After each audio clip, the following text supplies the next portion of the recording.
Sa sinabi sa'yo? Umamin nung bandang huli na sabi niya kung magkakasala ba ako sa'yo, matatanggap po pa ako uli. Siyempre para sa akin masakit. Tinanong niya yung kung sakali o nagkasala na siya.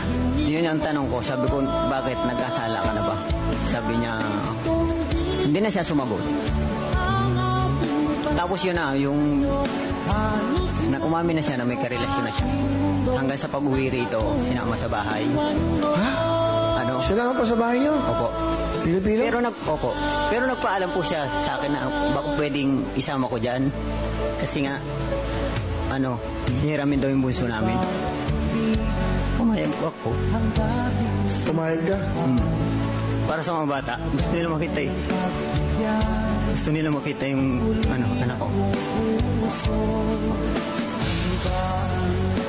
Masakit. Kasi nakakapanghinayang. Almost 16 years po kaming nagsama. Nang dahil dun sa pangarap namin.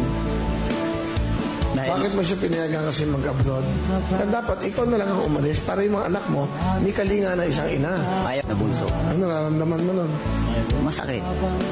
Kasi siyempre nakakapanghinayang. Sobrang nangihinayang. Kahit hanggang ngayon. Pero unti-unti nang Pero ngayon ba, may asawa ka? wala po. Hindi ko magawang dahil yung mga anak ko, 4 na sa akin. Lahat ako lang tumataguyod. Kaya wala naman akong Wala bang halaga ang pag-ibig Good luck. ko sa'yo? Isayin nyo. Tapos kahit pa paano mag-ingat ka pa rin lagi para sa mga anak mo. Kaya mo hindi ko pababayaan sila. Kung sinamdan ang aking pagkalayo, halos magulat